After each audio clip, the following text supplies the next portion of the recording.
So the next step in this process is to take off the evap can, and for that I've got an 8mm, and I've just taken out this great big bolt from in here.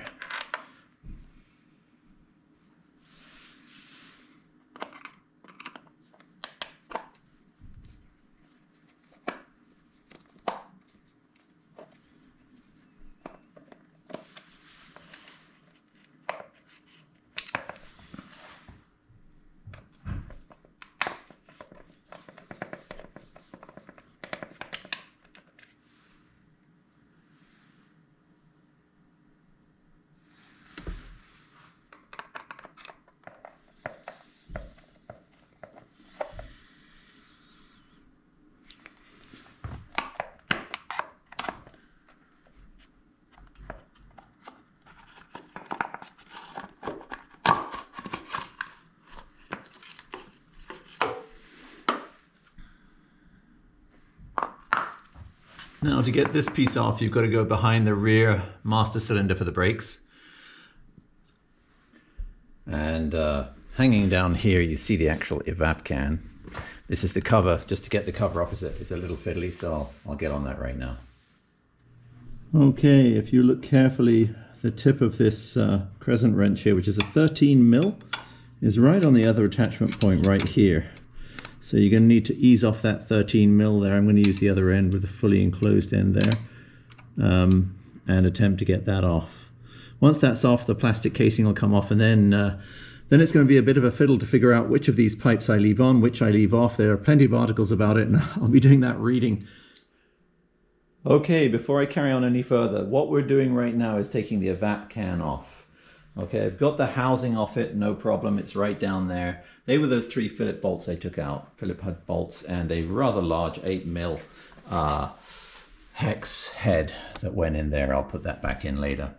What you want to do now, and I found this very confusing when I read all the different forums, there's a lot of good help out there, but after a while you get kind of overloaded with other people's opinions, so I've just basically done this myself and tracked it. This is the tip over valve. This is the thing that can cause problems with these tanks. You can get suction in the tank, you can get the tank crumpling down if they get blocked up. They're also supposed to stop fuel gushing out when you are tipped over. So I don't think I have any problem with mine, but apparently the bikes run better without it, and if I'm going to do a reflash, I want to make sure, you know, I've done the valves, I've done the plugs, done the filter. I'm going to do the balance when my carb tool gets here. Manometer, there you go. You want to get the evap can off first before you do the throttle body sync with a manometer. It's going to disturb it. So in order to do that, you need to trace the lines. This comes from the fuel tank through this tip over valve, straight down here. And if I go down here, sorry about the angles, folks, I've got a huge tripod on this, I'm trying to make it work for you. This is the evap canister, and this is the line that comes from the tip over valve right here. It's slightly bigger, slightly thicker, okay, and it's the one that goes to the center. This one goes to the throttle bodies. It goes up here, splits in two, and goes either side of the throttle bodies. We'll deal with that in a minute. But first of all, I'm going to get this line off of the canister, and I'm going to get the tip over valve off, and I'm going to put I think it's a 3/8 double male fitting in there to join the two lines together with barbs on it. And of course, I've got 2 new clips because I'm not sure how good these are going to be. So I'm going to split this zap strap and get on with that. So I'll get doing that in a minute. Get back to you in a second.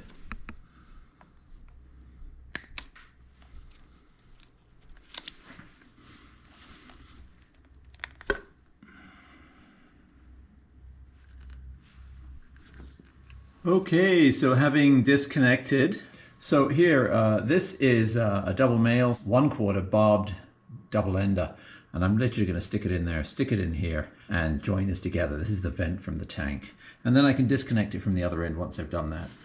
Okay, having got these clips off, and of course the tip over valve out, I've joined them together with that 1/4 inch double male barbed connector, brass. I've had to use Jubilee clips, which I don't like doing as much as using the original OEM equipment, but I literally, the extra width of the 1/4 inch barb inside there is enough that I could not get these back together. So I've disconnected this pipe from that terminal in the middle. That's the one you want to disconnect. This pipe goes up to the throttle bodies, and what I've got here is you can see that there's this hose here which is connected to the other throttle body via this banjo bolt here. Now I haven't got a replacement for these yet. What I could do is join these together with this piece of rubber hosing. Apparently that's one possible outcome, but I think what I'm going to do is I'm just going to go get some I think these are metric M6s perhaps. I'm going to go get some M6s as long as this thread. Okay, so this went from one throttle body across to the other throttle body, and then this was some sort of breather. I'm guessing no, it wasn't a breather. It came from the canister, and I think what it did is reburned any fumes. So it sucked. This would suck any unburnt fumes or fuel back in through, I'm assuming. So anyway, pull that all out. It's no going back now. Trying to thread that back through wouldn't be any fun. You might not want to do that. You might want to leave these, you know, partially connected. I don't know, but me, I'm definitely going for the big pull out here. So here it is. Canister's out. Let me move it around here and just take your look. First of all, you'll see the big hole here. No canister. Looks much better. And yeah, here's the canister with its own little final drain off the very end here, and the little compartment it was in.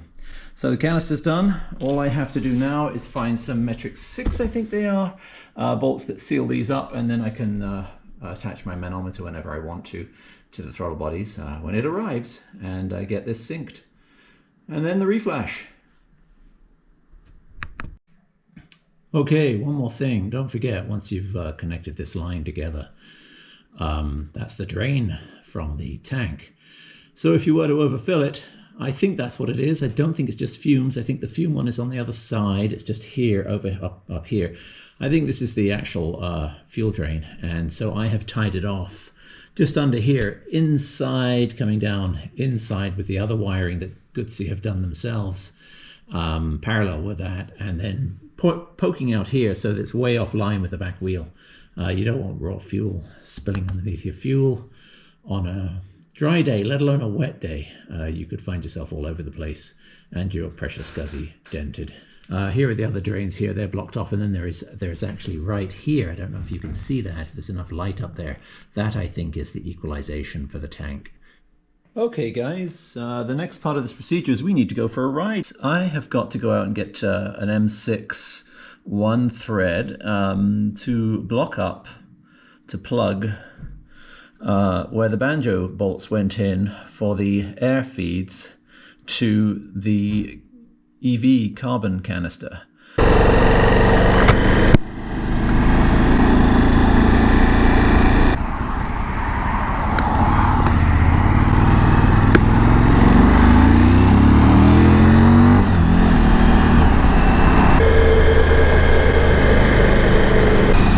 So here we are on Sopwith, the work camel, while the other two garage princesses, 3 garage princesses, sit there and get worked on.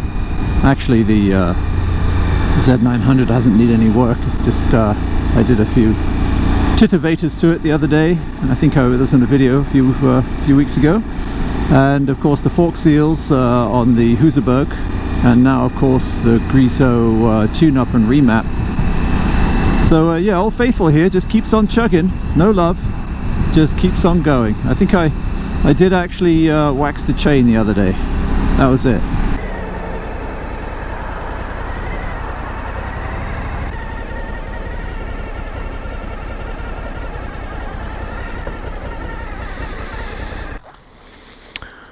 Bolts, they're there. M6 ones, a bit long. I'll have to trim them down, but they should work. Not sure about the quality of them, as long as they do the job short term anyway.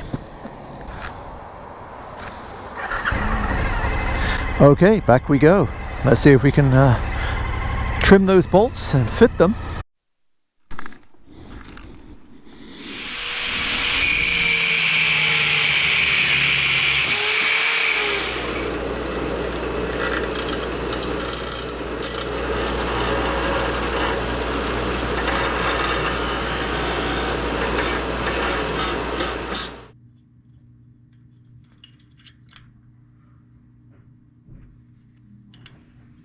And these are where you will put the manometer. You'll screw the manometer attachments on either side and balance the throttle bodies. That's what I'll do when mine arrives, supposedly Thursday.